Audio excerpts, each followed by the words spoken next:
Good afternoon, everyone. Welcome to Northeast PSC. So, continuing the series of previous year question paper for APPSC. Just a second. APPSC Economics. ठीक है. इस lecture में we will discuss some interesting questions that has been asked in the past year. ठीक है. Starting पहला question आपका कह रहा है कि consider the following measures that RBI uses to control inflation. ठीक है, इन द इकोनॉमी. इन्फ्लेशन को क्या करना है, कंट्रोल करना है. दैट मीन्स व्हाट, कि whatever the money that is extra money that is there in the economy, that right, उसको क्या करना है, बाहर निकालना है, उसको सक आउट करना है. ठीक है, तो what kind of measure should be there so that जो एक्स्ट्रा मनी है इकोनॉमी में that can be taken out. तो इंक्रीज बैंक रेट. ठीक है, अगर बैंक रेट आप बढ़ा देते हो, ठीक है, इंटरेस्ट रेट क्या हो जाएगा, बढ़ जाएगा. जब इंटरेस्ट रेट बढ़ जाएगा मीनिंग व्हाट, कि जो बोरोइंग है दैट बिकम्स कॉस्टलियर. अब जब बोरोइंग बिकम्स कॉस्टलियर तो लोग क्या करेगा, इन्वेस्टमेंट नहीं करेगा. That costlier borrowing discourages the investment and that is why as a result of it क्या होगा कि जो इन्फ्लेशन है दैट कैन बी चेक्ड. ठीक है, इंक्रीज कैश रिजर्व रेशियो. तो ये जो स्टेटमेंट है आपका, increase bank rate, that is correct. ठीक है, इंक्रीज कैश रिजर्व रेशियो. अब जो CRR है, ठीक है, ये क्या है, there is a certain percentage of capital of bank that should park with RBI. RBI के पास क्या करना पड़ेगा, जमा करना पड़ेगा सर्टेन परसेंटेज. ठीक है, सपोज कि 4% जो है CRR है, तो 4% CRR है और 100% में से अब जो है बैंक हैव कितना, banks have 96% for further lending activities. ठीक है, और सपोज करते हैं कि अगर CRR इंक्रीज हो जाता है, दैट मीन्स ये अगर से फॉर एग्जांपल कि ये 6% हो गया हाइपोथेटिकली. ठीक है, 6% हो गया, that means what, banks have left with only 94% of capital. इसी को अब क्या करना है, further lending activities etcetera etcetera. Meaning what, कि जो मनी है वो कम हो जाएगा मार्केट में क्योंकि पैसा कम है बैंक्स के पास. ठीक है, तो ये जो आपका है increase cash reserve ratio, that is also correct. Increase statutory liquidity ratio, अगर ये भी बढ़ा दोगे, ये भी there is a certain portion of bank that they will have to keep with themself.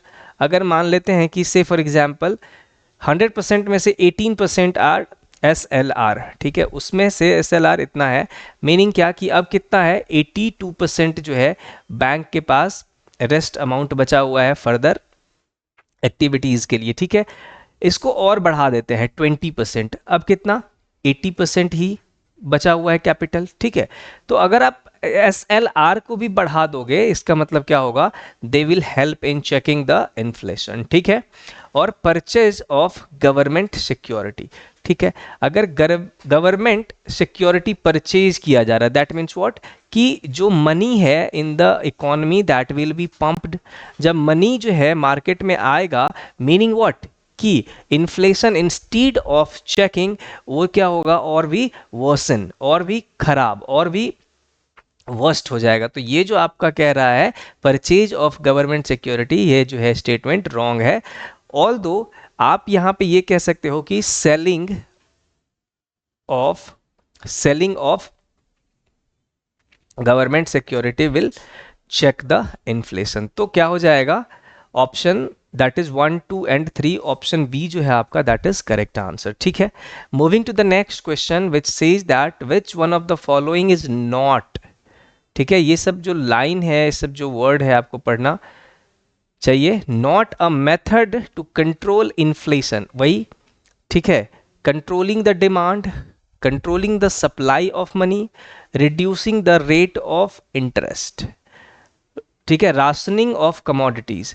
अगर मान लेते हैं कि आप रेट ऑफ इंटरेस्ट को क्या कर देते हो, रिड्यूस कर देते हो. जैसे ही रेट ऑफ इंटरेस्ट रिड्यूस हुआ, दैट मीन्स व्हाट कि बोरोइंग जो है that becomes cheaper. When borrowing becomes cheaper, उस केस में क्या होगा कि जो भी इन्वेस्टमेंट है, इन्वेस्टमेंट विल इंक्रीज, इन्वेस्टमेंट बढ़ेगा तो अनएम्प्लॉयमेंट डिक्रीज होगा, मतलब एम्प्लॉयमेंट बढ़ेगा, लोगों के पास there would be more money. ठीक है, तो ये जो आपका तरीका है reducing the rate of interest, this is not the method to control inflation. Rather इसके जगह पे अगर आप रेट ऑफ इंटरेस्ट जो है इंक्रीज कर देते, increase the rate of interest, in that condition आपका they can check the control of inflation. So option C जो है आपका इज करेक्ट आंसर. ठीक है, राशनिंग ऑफ कमोडिटीज, ये एक तरीका है इन्फ्लेशन को चेक करने का. Suppose if somebody is hoarding, ठीक है, होर्डिंग द कमोडिटीज. अब जब होर्ड करेगा, होर्डिंग वाली एक्टिविटीज होगी, दैट मीन्स व्हाट कि जो प्राइस है वो इंक्रीज करेगा. ठीक है, प्राइस इंक्रीज करेगा मतलब क्या, फिर से वही बात, इन्फ्लेशन है. Controlling the supply of money, yes ये भी एक तरीका है आपका इन्फ्लेशन कंट्रोल करने का. कंट्रोलिंग द डिमांड, ठीक है, डिमांड को भी अगर कंट्रोल किया जाएगा तो क्या होगा, जो इन्फ्लेशन है दैट कैन बी कंट्रोल्ड. ठीक है, मूविंग टू द नेक्स्ट, कह रहा है कि fiscal policy is concerned with which of the following, the volume of currency that banks put in the economy. अब देखते हैं कि जो फिस्कल पॉलिसी है that is related with government of India. Government of India is either increasing the tax amount, tax percentage, या फिर decreasing. ठीक है, या फिर जो एक्सपेंडिचर है, स्पेंडिंग, वो क्या होगा, ज्यादा कम होगा. सब्सिडी हो सकता है, ये सब क्या है, ये सब टूल्स है फिस्कल पॉलिसी का, है ना. तो policy regarding taxation and government expenditure, yes, जो फिस्कल पॉलिसी है that is concerned with what, the policy regarding taxation and expenditure of government. Option B जो है आपका that is correct answer. Policy of regulation of stock market, stock market ये आपका सेबी देखता है ना. The volume of currency that banks put in the economy, this is done by RBI. ठीक है, सो ऑप्शन बी जो है आपका is the correct answer. Moving to the next, budget is an instrument of monetary policy of the government, commercial policy of the government, fiscal policy of the government, या फिर money saving policy of the government. ठीक है, जो budget है that is an instrument of fiscal policy of the government. ठीक है, monetary policy जो है जैसे कि आपका रेपो रेट हो गया, है ना, रिवर्स रेपो रेट हो गया, CRR हो गया, SLR हो गया, या फिर ओपन मार्केट ऑपरेशन, ये सब जो है these are the tools of what, these are the tools of monetary policy. और जो फिस्कल पॉलिसी है वहाँ पे क्या है, गवर्नमेंट का एक्सपेंडिचर है, ठीक है, टैक्स एट्सेट्रा एट्सेट्रा. सो और आप देखोगे कि बजट जो है इसको डिवाइड किया गया है फर्दर इन 2 पार्ट्स. पहला पार्ट जो है दैट इज आपका revenue budget, right, revenue budget, and दूसरा है is capital budget. Capital budget को फर्दर डिवाइड किया गया है कैपिटल रिसीट में, ठीक है, एंड कैपिटल एक्सपेंडिचर में.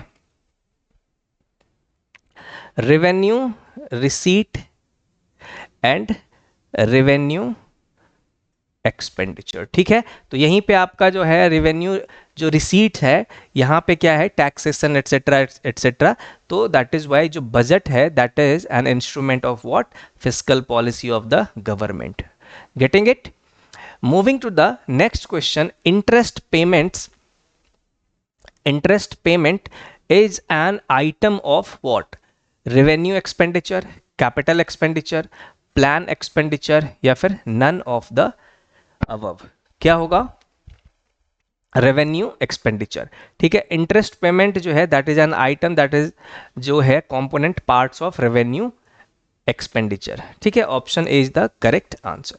Moving to the next, after deducting grants for the creation of capital assets, ठीक है, from revenue deficit, we arrive at fiscal deficit, primary deficit, या फिर इफेक्टिव रेवेन्यू डेफिसिट। तो जो फिस्कल डेफिसिट है that is what, fiscal deficit means जो government का expenditure है, ठीक है, एक्सपेंडिचर इज ग्रेटर दैन उसका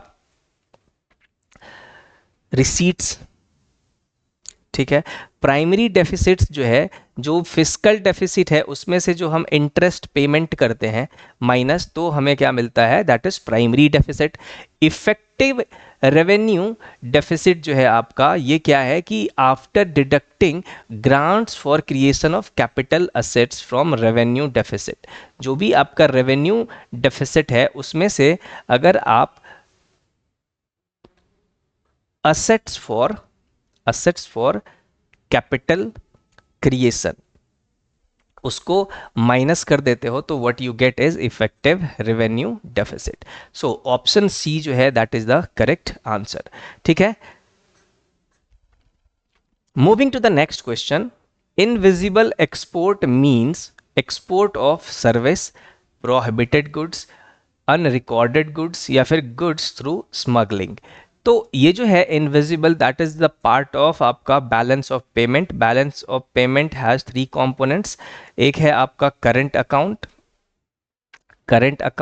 दूसरा है आपका कैपिटल अकाउंट, तीसरा है आपका फॉरेक्स, ठीक है। तो जो करंट अकाउंट है दिस इज ऑफ 2 टाइप, एक है इसमें मर्चेंडाइज दैट इज आपका एक्सपोर्ट एंड इंपोर्ट, ठीक है। एंड जो करंट अकाउंट है, करंट अकाउंट का एक और पार्ट है दैट इज इनविजिबल, ठीक है। अब invisible is further divided into आपका सर्विसेज, ठीक है। उसके बाद है सर्विसेज में क्या हो सकता है, education can be there, health care services can be there, insurance services can be there, ठीक है, IT services can be there. तो सर्विसेज कुछ भी हो सकता है। उसके बाद फैक्टर इनकम है यहाँ पे। उसके बाद जो आपका ट्रांसफर पेमेंट्स है, ट्रांसफर पेमेंट लाइक व्हाट, जो गिफ्ट मिलता है, ठीक है, या फिर जो ग्रांट्स है ये सब, या फिर जो रेमिटांसेस हैं, the money सेंडेड, the money which is जो मनी जो भेजा जाता है एनआरआई के द्वारा, ठीक है, उसको हम क्या कहते हैं, रेमिटांसेस। तो that is all the part of what, invisible, and that comes under current account वाला जो कंपोनेंट है बैलेंस ऑफ पेमेंट का, वहां पे। तो अब देखोगे कि इनविजिबल जो है that is export means what, services. तो सर्विसेज जो है that would be your correct answer, ठीक है। Moving to the next question, the process of globalization refers to what? Creation of global trading blocks, dismantling barriers in international trade, या फिर introduction of single currency in world, या फिर none of the above. देखो जो आप देखोगे LPG reform of 1991, ठीक है, that is what, that is liberalisation, privatisation and globalisation. Globalisation simply means कि connect your economy with world's economy, ठीक है। तो इसमें आप देखोगे क्या है कि dismantling barriers in international trade is the correct explanation of the statement, that is option B जो है आपका क्या होगा, करेक्ट आंसर, ठीक है। Moving to the next, the outcome of devaluation of currency is increase in import and export in the country, decrease in imports and exports in the country, या फिर increase of export and decrease of imports in the country, या फिर increase of imports and decrease of exports in the country। देखो जो devaluation है, दो word D और उसका वैल्यूएशन को क्या करना, कम करना, ठीक है। सपोज हाइपोथेटिकली कि अज्यूम करो कि $1 इज इक्वल टू 80 रुपीज, क्या है, $1 इज इक्वल टू 80 रुपीज, ये अभी का जो है एक्सचेंज रेट है। After some time $1 is equal to कितना हो जाता है, say for example 90 rupees. That means what, कि जो रुपीज का वैल्यू है वो क्या हुआ, वो कम हो गया, ठीक है। मतलब क्या कि initially you will have to pay only 80 rupees to purchase $1, अब बिकॉज क्योंकि क्या हुआ है कि जो मनी है, जो जो रुपीज है, वो डिवैल्यू हो गया, उसका वैल्यू कम हो गया है, तो that is why you have to pay ₹90 for purchasing the same dollar. ठीक है, $1 को खरीदने के लिए अब आपको कितना पे करना पड़ेगा? ₹90। तो ये प्रोसेस जो है इसको हम क्या कहते हैं? कहते हैं डीवैल्यूएशन। डीवैल्यूएशन, ठीक है। अगर यही $1 का वैल्यू सपोज कि कितना हो जाता? ₹70, मीन्स व्हाट कि रुपीज का जो वैल्यू है अब और बढ़ गया है, मतलब रीवैल्यूएशन। या फिर ये डीवैल्यूएशन एंड रीवैल्यूएशन कौन करता है? ये करता है वो आपका गवर्नमेंट, ठीक है, डन बाय गवर्नमेंट। क्यों? अगर एक्सपोर्ट, आप सपोज करो कि अगर आपका एक्सपोर्ट जो है वो वीक पड़ रहा है, ठीक है, एक्सपोर्ट वीक पड़ रहा है मतलब व्हाट कि competitiveness of the Indian product is decreasing in the foreign market, तो that is why government is doing devaluation वाला activities, ठीक है।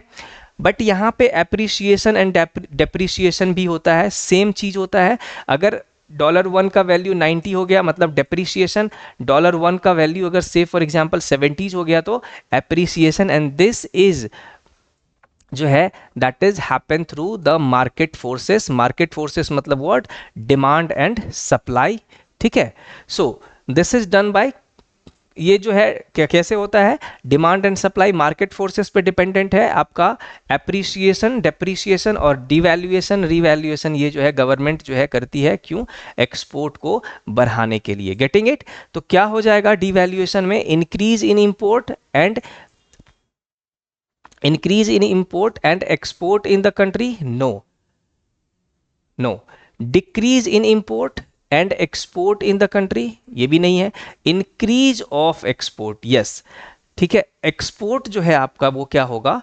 इंक्रीज कर जाएगा। और इसी पर्पस से अगर एक्सपोर्ट इज वीकनिंग, एक्सपोर्ट जो है आपका क्या हो रहा है? कमजोर पड़ रहा है, तो इसीलिए तो डिवैल्यूएशन किया जाता है कि जो इंडिया का प्रोडक्ट है वो फर्दर फॉरेन मार्केट में जो है क्या होगा? चीपर होगा, और इंडियन प्रोडक्ट का जो डिमांड है इन फॉरेन मार्केट वो बढ़ेगा। और जब फॉरेन मार्केट में इंडिया के प्रोडक्ट का डिमांड बढ़ेगा दैट मीन्स आपको क्या करना पड़ेगा? एक्सपोर्ट करना पड़ेगा, एक्सपोर्ट करना पड़ेगा। और जब आप एक्सपोर्ट करोगे तो you will get what? You will get foreign currency, मतलब डॉलर हो या फिर और भी कुछ जो भी है, पौंड, येन जो भी है, ठीक है। And decrease of imports in the country, तो ऑप्शन सी जो है that best describe the devaluation of currency का जो आउटकम है उसको, ठीक है। तो ऑप्शन सी जो है आपका that is the correct answer. Increase of imports and decrease of export, decrease नहीं करना है एक्सपोर्ट को, एक्सपोर्ट को क्या करना है? इंक्रीज करना है, और इसीलिए डिवैल्यूएशन किया जाता है। Getting it? नेक्स्ट जो है आपका that is Narasimhan committee was related to higher education reform, tax structure reforms, या फिर बैंकिंग स्ट्रक्चर रिफॉर्म्स, या फिर प्लानिंग इम्प्लीमेंटेशन रिफॉर्म्स। तो नरसिम्हन कमेटी जो है that is related to banking structure reforms, ठीक है। Moving to the next, Rangarajan committee was constituted for disinvestment, banking reform, या फिर टैक्स रिफॉर्म, या फिर फॉरेन ट्रेड। तो रंगराजन कमेटी जो है that is constituted for the purpose of disinvestment. Disinvestment का मतलब क्या होता है कि government has no role to be in the business, ठीक है, गवर्नमेंट का कोई रोल नहीं है इन द बिजनेस में। And so that is why जो भी गवर्नमेंट की एंटिटीज हैं, सपोज कि कोई भी PSUs है, तो वहां पे government is selling their entire share और उसका पार्ट ऑफ द शेयर, तो हम उसको क्या कहते हैं? डिसइन्वेस्टमेंट। इसी में आगे और आप देखोगे तो स्ट्रैटेजिक इन्वेस्टमेंट है, sorry strategic disinvestment etcetera etcetera, ठीक है। तो वो कहानी है, हम कभी करेंगे, टाइम मिलेगा तो। Rangarajan committee was constituted for what? Disinvestment. Getting it? Correct option जो है आपका is a. Which is a credit rating agency in India, ठीक है, कौन कौन सा है, क्रिसिल है, केयर है, इकरा है, all of the above. So all of the above जो है आपका इज द करेक्ट आंसर। देखो क्रेडिट रेटिंग एजेंसी का क्या काम होता है, क्रेडिट रेटिंग एजेंसी का काम होता है कि जो आपका क्रेडिट है, आप टाइम पे पैसा पे कर रहे हो, बैंक लोन लिए हो तो, या नहीं कर रहे हो, ठीक है, या फिर suppose I am giving you an example, very layman example, क्या है कि if you are giving loan 500 rupees का लोन जो है आप अपने दो फ्रेंड को दे रहे हो, ठीक है, एक ए है दूसरा बी है, A will pay you on time, ठीक है, ये ऑन टाइम है, तो ये जो है कभी कभी क्या करता है, डिले कर देता है बी। तो मीनिंग व्हाट कि जो ए का जो क्रेडिट है उसको रेट करना है, क्या करेगा रेट, ए, तो ये कौन करेगा, ये एजेंसी, ठीक है, दे विल रेट देम। सो क्या होगा इससे कि ये पता चलेगा बैंक को ये पता चलेगा कि जो loan we are going to provide is viable और नॉट, ठीक है, दैट इज रिकवरेबल और नॉट। अगर आप मे बी बी को देते हो तो यहाँ पे चांसेस ऑफ जो है जो लोन का जो चांसेस है खराब होने का, that is higher as compare to the A, क्योंकि ए जो है ऑन टाइम पे कर रहा है। तो यहाँ पे जो है क्रेडिट रेटिंग एजेंसी इसी सब काम में हेल्प करता है, ठीक है। Moving to the next, the Phillips curve represent relationship between what. तो जो आपका जो फिलिप कर्व है, दिस एंड फिलिप कर्व, यही है फिलिप कर्व, एक साइड में आपका क्या है, इज इन्फ्लेशन है, और दूसरे साइड में यू हैव व्हाट, अनएम्प्लॉयमेंट, ठीक है। और फ्लिप कर्व क्या कहता है, फ्लिप कर्व कहता है कि जैसे जैसे अनएम्प्लॉयमेंट क्या हो रहा है, बढ़ रहा है, इन्फ्लेशन क्या हो रहा है, इन्फ्लेशन इज डिक्रीजिंग। तो इन्फ्लेशन एंड अनएम्प्लॉयमेंट का क्या है, इनवर्स रिलेशन है, ठीक है, इन्फ्लेशन एंड अनएम्प्लॉयमेंट का क्या है, इनवर्स रिलेशन। तो deflation and unemployment no, inflation and unemployment yes. जो फिलिप्स कर्व है वो क्या रिप्रेजेंट करता है, किसके किसके बीच का relationship, that is inflation and unemployment, ठीक है। डिस्काइज अनएम्प्लॉयमेंट नो नो, ठीक है, ऑप्शन बी जो है आपका is the correct answer. Moving to the next, with fixed demand and increase in supply, demand fix है, ठीक है, एंड इंक्रीज कर क्या किया जा रहा है, इंक्रीज इन सप्लाई जो है बढ़ जा रहा है, ठीक है। तो price of the commodity is likely to what, remain constant, एक जैसा ही रहेगा, इंक्रीज कर जाएगा, डिक्रीज कर जाएगा, no definite patterns can be what predicted.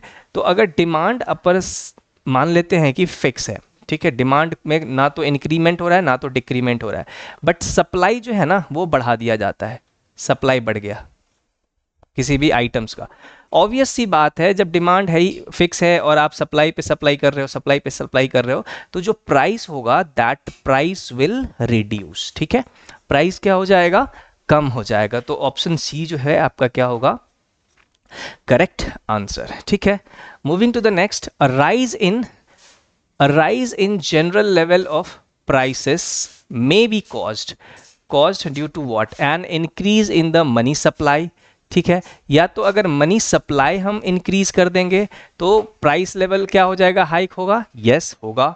A decrease in the aggregate level of output, obvious सी बात है कि अगर जो मान लेते हैं कि आउटपुट है, ठीक है, आउटपुट पहले कुछ और था, अब हम उसको क्या कर रहे हैं, डिक्रीज कर रहे हैं, ठीक है, तो जैसे ही आउटपुट डिक्रीज होगा तो ऑब्वियस सी बात है जो प्राइस है वो क्या हो जाएगा, हाइक हो जाएगा, ठीक है।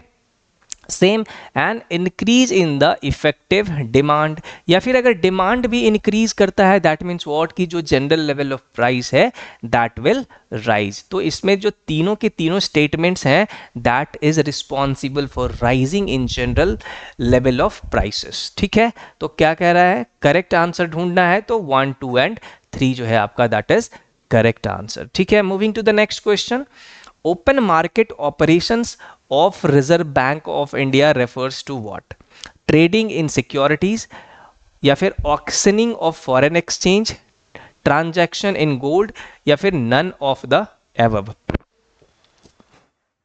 जो रिजर्व बैंक ऑफ इंडिया है का ओपन मार्केट ऑपरेशन क्या है? Selling and buying of what? Government security to maintain the liquidity in the economy.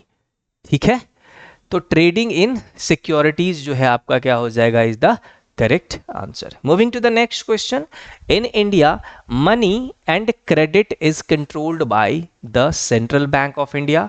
ठीक है, Industrial Development Bank of India, ये IDBI है, रिजर्व बैंक ऑफ इंडिया या फिर स्टेट बैंक ऑफ इंडिया। तो option क्या हो जाएगा आपका? रिजर्व बैंक ऑफ इंडिया जो है they control money and credit. Getting it? Moving to the next, which of the following statements is not correct regarding the Reserve Bank of India? Correct नहीं है किसके regarding? Reserve Bank of India के regarding. It issues all type of currency notes? No, it is not issuing all type of currency note. यहां पे क्या है?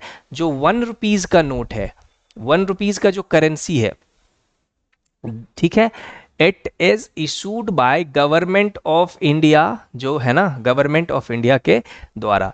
Rest जो है उसके बाद 2, 5, ठीक है, 2, 5 एंड 10, इस तरीके से 20, 50, 100, 500। तो ये जो है दीज आर इशूड बाय किसके द्वारा? Reserve Bank of India, not all type of currency notes. तो ऑल टाइप कह रहा है, तो यही आपका क्या हो गया?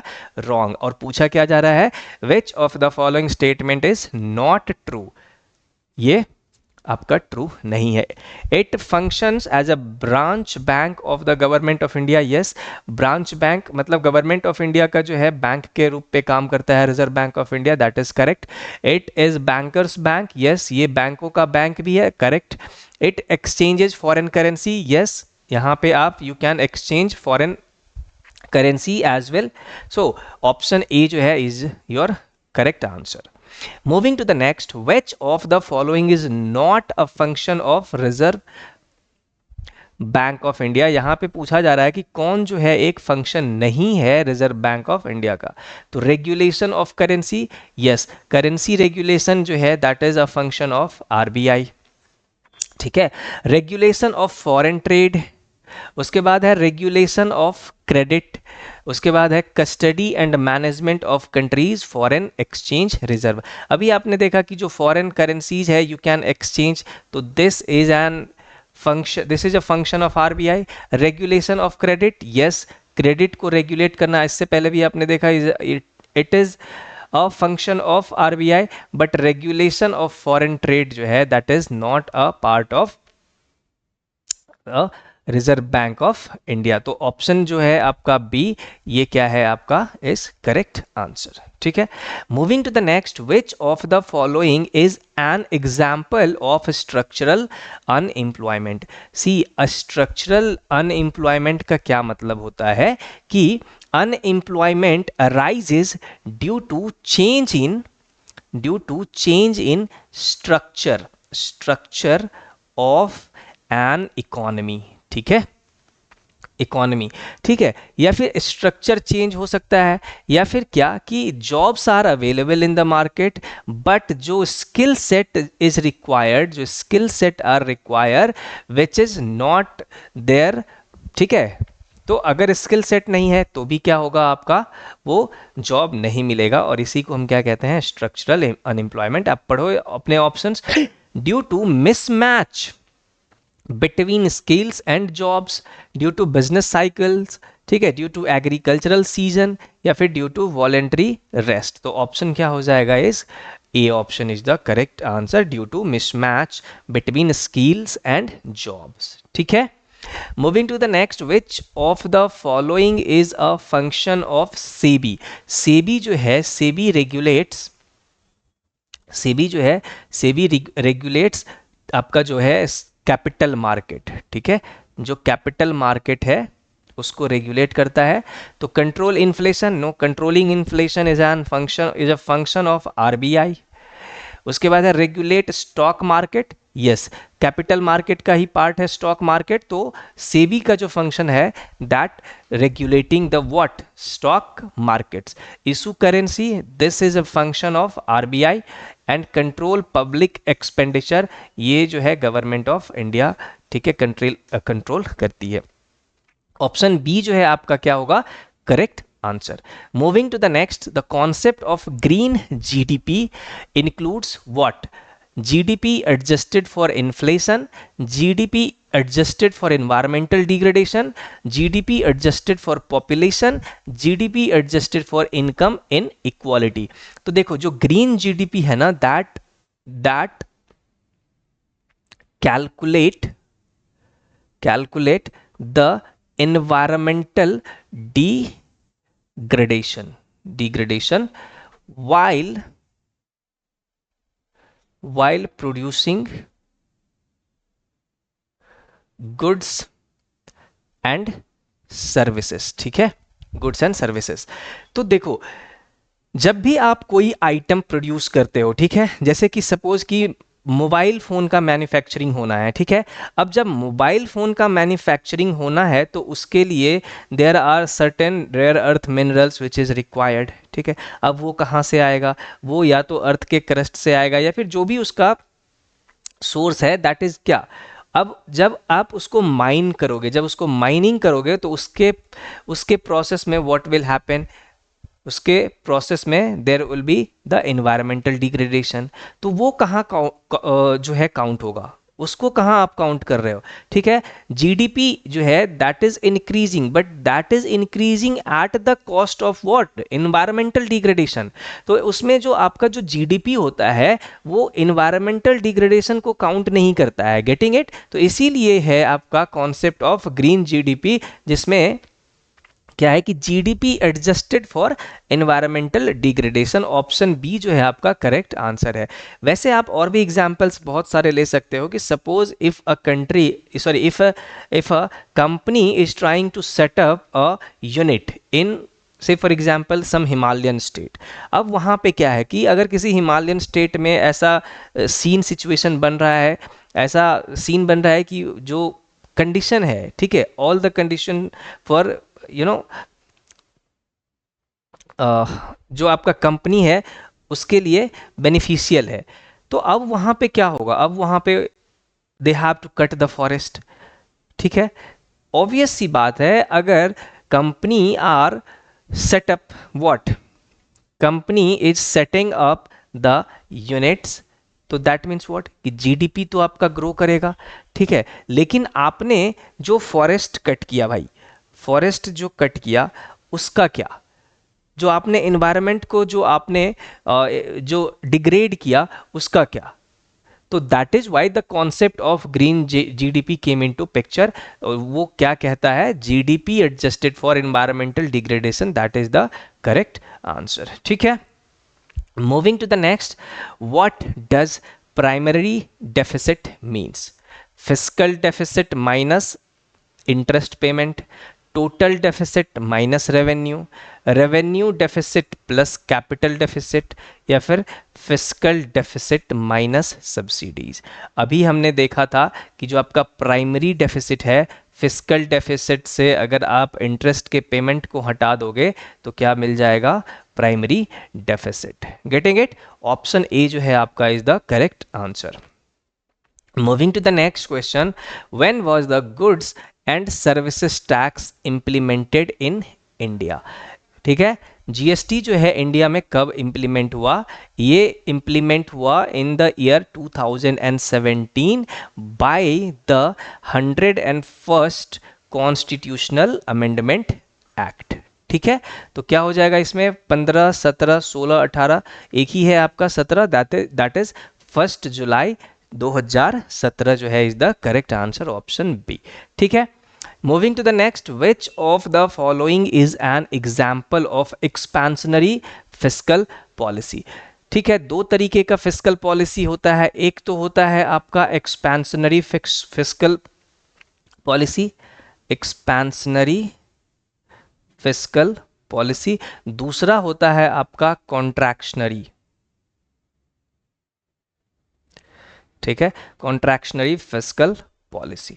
अब जो एक्सपेंशनरी फिस्कल पॉलिसी है, यहां पे क्या होगा कि गवर्नमेंट जो है विल स्पेंड अ लॉट, ठीक है, स्पेंडिंग है, ठीक है, टैक्स जो है वो कम है, तो जो एजेंडा है, जो मोटो है गवर्नमेंट का, that is pumping the money in the market, in the economy. यहाँ पे इसका उल्टा है कॉन्ट्रैक्शनरी, कि जितने भी जो भी एक्स्ट्रा मतलब पैसा है इकोनॉमी, उसको क्या करना, बाहर निकालना। दैट मीन्स व्हाट, कि अगर एक्सपेंडिचर ज़्यादा कर देंगे तो पैसा जाएगा, तो यहाँ पे कम कर देंगे एक्सपेंडिचर, एंड टैक्स को क्या करेंगे, टैक्स को भी बढ़ा देंगे। तो ये हो जाएगा आपका कॉन्ट्रैक्शनरी फिस्कल पॉलिसी, और ये हो जाएगा आपका what, expansionary fiscal policy. Increase in taxes, यहां पे एक्सपेंशनरी में क्या हो रहा है, डिक्रीज इन टैक्सेस, तो ये तो आपका गलत हो गया।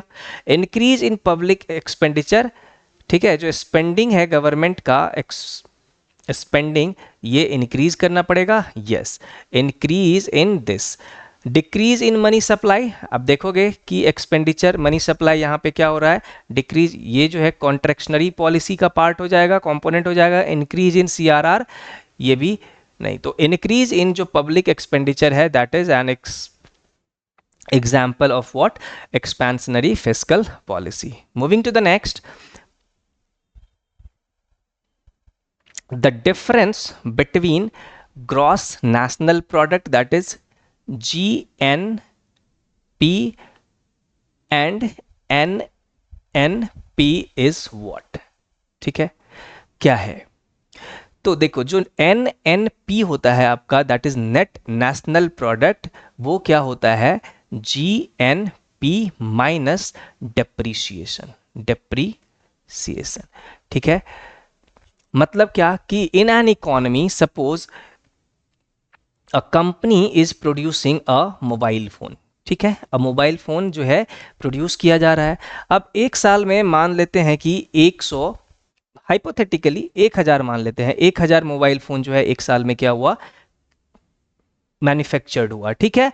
तो अब एक साल के बाद जो मैन्युफैक्चरिंग होगा, आपको क्या लगता है, जो मशीन्स है उसमें कुछ ना कुछ प्रॉब्लम्स आए होंगे, कुछ ना कुछ एक्स्ट्रा उसमें लगाना पड़ा होगा, डेप्रिसिएशन, वियर एंड टियर, ठीक है।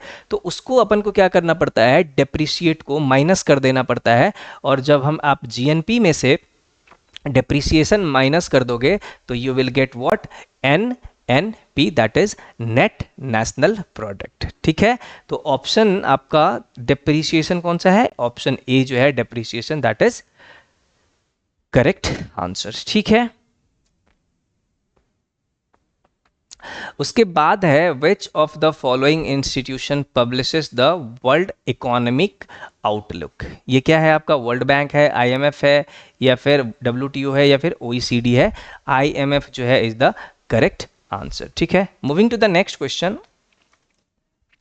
the main aim of fiscal responsibility and budget management, that is FRBM Act of 2003, is increase foreign trade, control fiscal deficit and ensure fiscal discipline, control inflation, या फिर regulate stock markets. तो क्या हो जाएगा, controlling of fiscal deficit and ensure fiscal discipline was the aim of fiscal responsibility and budget management act of 2003। तो आपका जो option है that is B is the correct answer, ठीक है। सो इस सेशन के लिए इतना ही, फिर मिलते हैं आपसे नेक्स्ट लेक्चर में, ठीक है। Till then, thank you.